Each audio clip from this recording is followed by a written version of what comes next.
अब जो टॉपिक करवाने जा रहा हूं वो बहुत ही इंपॉर्टेंट है। क्या है वो है मोहर सर्कल। अब आपको सर ये मोहर सर्कल क्या है? मोहर सर्कल ऐसी चीज, देखो मैंने आपको समझाया क्या कि अगर आप किसी भी एक प्लेन पर निकालना चाहते हो, ये मैंने आपको बताया कि प्लेन पर निकालना चाहते हो, इस प्लेन पर निकालने के लिए हमें क्या कि सिग्मा एन निकालना है, टाउ निकालना है, इसकी वैल्यू निकालनी है। अगर किसी प्लेन पर, किसी भी ऑब्लिक प्लेन पर हमें निकालना हो इनकी वैल्यू, तो हमें एनालिटिकल मेथड लगाना पड़ता है, और इसके बारे में मैंने आपको पहले समझा दिया है। इसका एनालिटिकल मेथड हमें पता होना चाहिए। एनालिटिकल मेथड कैसे निकाल सकते हैं कि हम इसमें फॉर्मूले में पुट करें वैल्यू और हमें आंसर मिल जाए। लेकिन मोहर भाई साहब आए, वो कहते यार बच्चों को नींद आने लग जाएगी, क्या cos 2 थीटा sin 2 थीटा, इसमें वैल्यू डालो उसमें डालो, मैं आपको पेंसिल और स्केल की मदद से आपको करके दिखा देता हूं। वो कहता पेंसिल और स्केल की मदद से हम बड़े खुश हो गए, क्या पेंसिल स्केल की मदद से ये निकल सकता है? हाँ लाओ पेंसिल और स्केल, अभी निकाल के दिखाता हूं इनकी वैल्यूज। तो हमें अगर मान लीजिए कोई मेरे पास इस तरह से कोई बॉडी है, ये रही कोई बॉडी, और इसके ऊपर हमें स्ट्रेसेस बोल दिया गया कि हमारे पास इसके ऊपर स्ट्रेसेस लग रही है, यहां पे लग रही है, ठीक है, और एक्स में और वाई में लग रही है, हमारे पास वाई में है, और शीयर स्ट्रेस भी हमारे पास लग रही है, इस तरह से है, शीयर स्ट्रेस लग रही है हमारे पास। अब आपको पूछा गया कि किसी एक ऑब्लिक प्लेन पे, किसी भी एक प्लेन पे निकालो कि सिग्मा एन की वैल्यू कितनी है और टाउ की वैल्यू कितनी है, ये हमें निकाल के दिखाओ। तो वो आए भाई साहब, कहते ऐसे करो, एक ग्राफ उठाओ और ग्राफ में मैं इनकी वैल्यू को आपको बनाना सिखा दूंगा। किस तरह से, ये देखो, उन्होंने उठाया इस ग्राफ को और ये ग्राफ जो है इस तरह से बना दिया। मान लीजिए इस तरह से एक लाइन एक्स वाली और ये वाई वाली लाइन बना दी, इस तरह से बना दी। वो कहता है कि आप ऐसे करो, जो ये लाइन है वो है सिग्मा वाली, सिग्मा मतलब सिग्मा एक्स और सिग्मा वाई वाली। अगर हम राइट साइड जाएंगे तो पॉजिटिव वैल्यू आएगी, पॉजिटिव वैल्यू। पॉजिटिव वैल्यू का मतलब क्या है? अगर तो सिग्मा एक्स हुआ, सिग्मा वाई हुआ टेंसाइल, टेंसाइल, तो हम क्या करेंगे, उसमें पॉजिटिव वैल्यू लेंगे, उसमें पॉजिटिव वैल्यू लेंगे। अगर मेरे पास सिग्मा एक्स और सिग्मा वाई हुआ कंप्रेसिव, तो हम उसमें नेगेटिव वैल्यू लेंगे। बात समझ गए मेरा बच्चा? उसमें नेगेटिव वैल्यू लेंगे। तो इसमें पॉजिटिव का मतलब है कि टेंसाइल है हमारे पास सिग्मा एक्स और सिग्मा वाई, सिग्मा एक्स और सिग्मा वाई हमारे पास ये टेंसाइल है। मैं यहां पे लिख देता हूं बेटा, सिग्मा वाई टेंसाइल है, टेंसाइल में पॉजिटिव। यहां पे सिग्मा एक्स और सिग्मा वाई मतलब क्या है, यहां पे नेगेटिव है। नेगेटिव का मतलब क्या है कि ये कंप्रेसिव आ रहे हैं, कंप्रेसिव। एक भी कोई भी कंप्रेसिव आ गया उस तरफ हम बना देंगे उसको कंप्रेसिव है।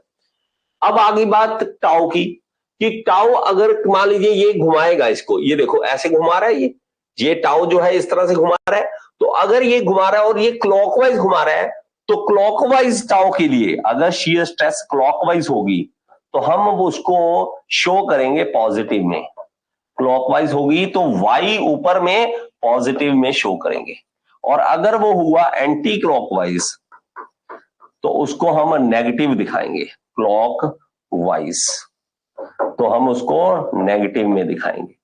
तो मेरे पास मेरा बच्चा ये टाउ जो है ऊपर जाएगा तो ये पॉजिटिव, पॉजिटिव का मतलब क्या है, क्लॉकवाइज, ओके।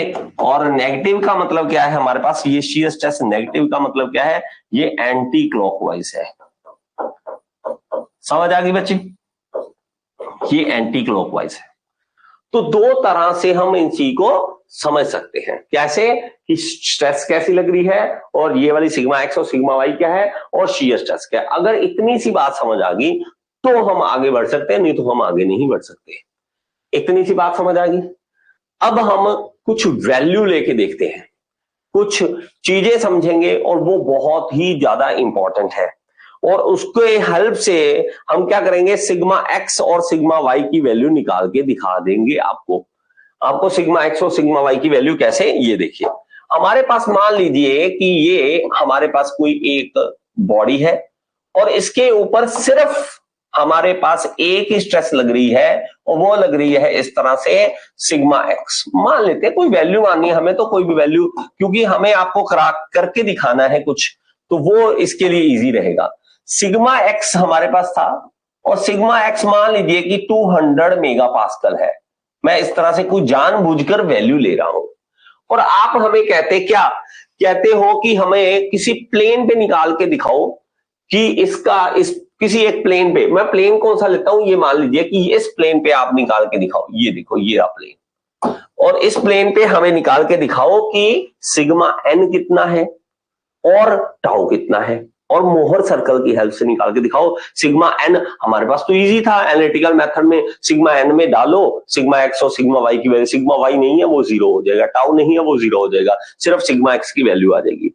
तो हमारे पास मेरे बच्चा इसमें अगर निकालना पड़े मोहर सर्कल की मदद से तो कैसे होगा? तो मेरे पास मेरे बच्चा इसको निकालने के लिए ये एंगल हमें पता होना चाहिए। ये क्लॉकवाइज घूम रहे हैं, तो ये मान लीजिए क्लॉकवाइज गए और 30 डिग्री का एंगल था, हमारे पास 30 डिग्री का एंगल था, तो हमें इस ओब्लिक प्लेन पे मोहर सर्कल कैसे ड्रॉ करना है।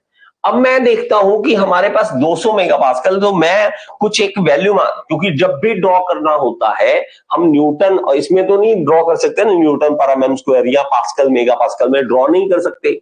हम क्या करेंगे, 50 मेगापास्कल को 1 सेंटीमीटर मान लेते हैं, 1 सेंटीमीटर मान लेते हैं हमारे पास। इसमें इसको मैं मान लेता हूं कि ये सेंटीमीटर है, मैंने ये ग्राफ पहले ही रखा है और इसको मैं मानकर चलता हूं, तो मानकर चलता हूं कि ये जो 1 2 3 है ना, ये सेंटीमीटर में है, और ये इसमें शुरू करूंगा यहां पे, ये देखिए यहां से शुरू करूंगा, ये ओरिजिन है। इस तरफ क्या है हमारे पास, सिग्मा एक्स और सिग्मा वाई क्या दिखा सकते हैं हम, टेंसाइल दिखा सकते हैं, पॉजिटिव दिखा सकते हैं, वही बातें जो मैंने पहले करी। अब ये देखिए हमारे पास सिग्मा एक्स है कितना, वो है 200 मेगापास्कल, तो 200 मेगापास्कल कितने सेंटीमीटर का हो जाएगा, 4 सेंटीमीटर का। तो हम क्या करेंगे, ओरिजिन से स्टार्ट करेंगे, ओरिजिन से स्टार्ट करके हम एक लाइन लगाएंगे मेरा बच्चा, 4 सेंटीमीटर लंबी लाइन बनाएंगे। ये लीजिए 4 सेंटीमीटर लंबी लाइन बना दी हमने, कोई इश्यू इसमें, 4 सेंटीमीटर लंबी लाइन बना दी। और याद कर लो आगे से कभी भी जो भी मैं एक बात बताऊंगा आपको, जो भी बातें बता रहा हूं उसको याद कर लो, किस लिए, इसका नाम रखते हैं ओ, और यहां वाला नाम रख लेते हैं जे, इसका नाम रखते हैं जे। तो जो जो नाम मैं एक बार कह दूं वही रख लो। अब देखो ये क्या है वैल्यू, सिग्मा एक्स की। अब बस इसको हाफ कर दो, हाफ करके ओ जे का हाफ आ गया, ये पॉइंट आ गया 2 पे, 4 का आधा क्या होगा, 2 होगा ना बेटा, 2 होगा। और इस 2 पे हमें क्या करना है, यहां रख के, और जे जितना खोलना है कंपास को और सर्कल ड्रॉ कर देना है। तो मेरे पास तो इजी है मेथड, तो मैं सर्कल ड्रॉ कर सकता हूं, इसको यहां पे ड्रॉ कर दूंगा बच्चे। ये देखिए हमारे पास इस तरह से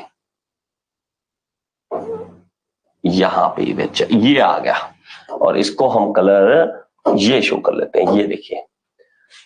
और ये जो बीच का पॉइंट हमने रखा है, और उसको हमेशा जो भी मैं नाम रख रहा हूं उसी को वैसे ही रख लेना, क्या, सी नाम रख लो इसका, बीच के सेंटर का पॉइंट जो है वो सी रख लो। अब देखो क्लॉकवाइज नीचे से क्लॉकवाइज ऊपर की ओर जाते हो तो ये 30 डिग्री का एंगल बनाना है, लेकिन अगर आपको मोहर सर्कल में बनाना है तो इसको 2 थीटा बनाना पड़ेगा। रीजन ये है कि ये देखो सिग्मा एक्स इधर है, सिग्मा वाई इधर है। सिग्मा वाई अगर होता, अभी है नहीं, लेकिन अगर होता तो वो किधर होता, वो होता इस साइड, इस साइड। ये दोनों आपस में 90 डिग्री होते, मतलब सिग्मा एक्स इधर दिखाता, मैं सिग्मा वाई इधर दिखाता तो इजी था।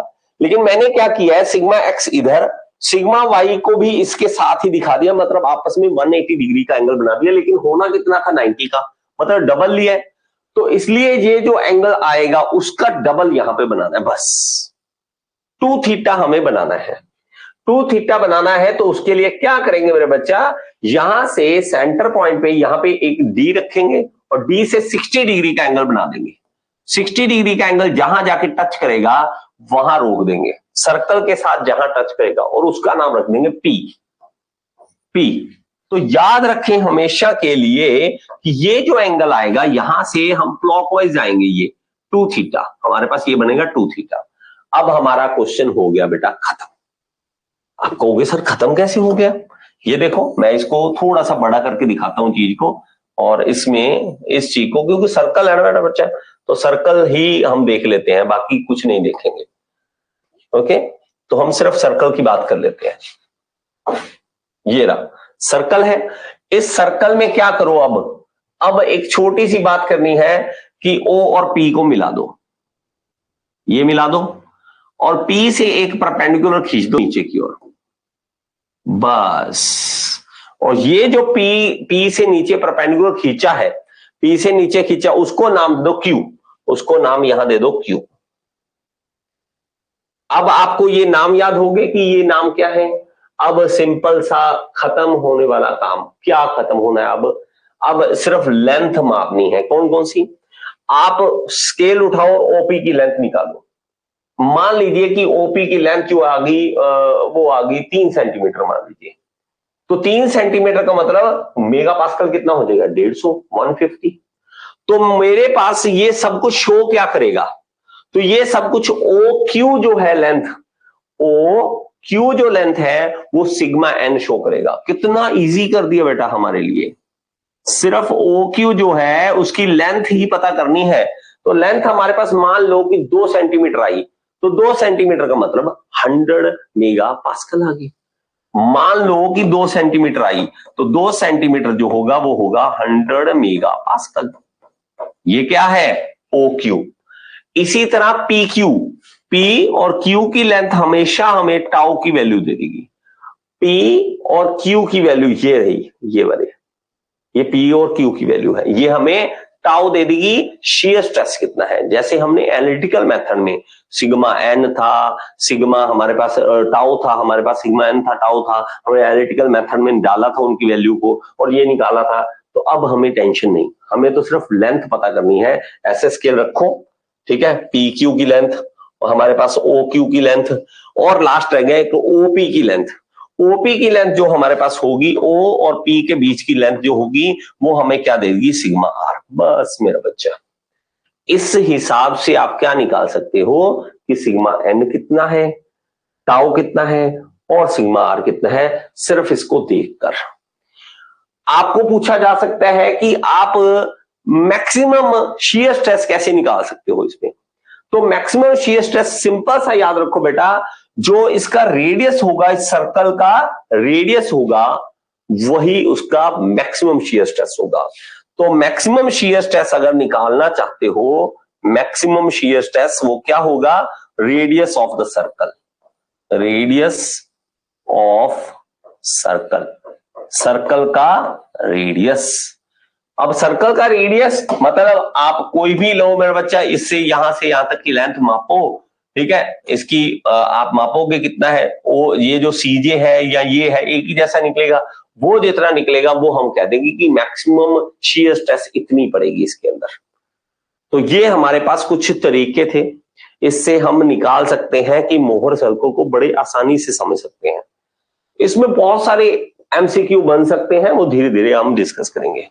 ओके सर, एंगल कैसे निकालना है? एंगल बेटा हमें नहीं निकालना, हमें दिया होगा ये एंगल की ऑब्लिक प्लेन जो है 30 डिग्री पे है और विद द एक्स एक्सिस है, एक्स एक्सिस के साथ 30 डिग्री पे है। तो आप मुझे निकाल के दिखाओ इनकी वैल्यूज।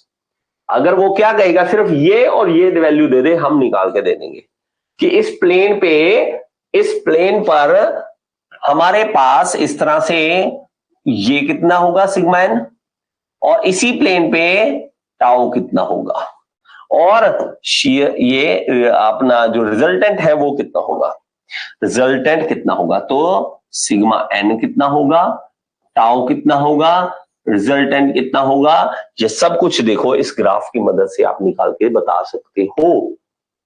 बड़ा सिंपल सा है, अगला करें, ठीक है, बड़ा सिंपल सा है। इस तरह से आप इस चीज को समझ सकते हो। आया समझ या नहीं? आई होप कि आपको ये वीडियो पसंद आया होगा। अगर आपको पसंद आए तो एक बार लाइक का बटन दबा दें यार, और कमेंट बॉक्स में जरूर बताएं कि आपको समझ आया या नहीं आया। और अगर आप एसएससी जेईई की तैयारी करना चाहते हैं तो यहाँ पे ऐप का लिंक दे रहा हूं, ऐप जरूर डाउनलोड करें। Thank you so much, next video में फिर से मिलेंगे।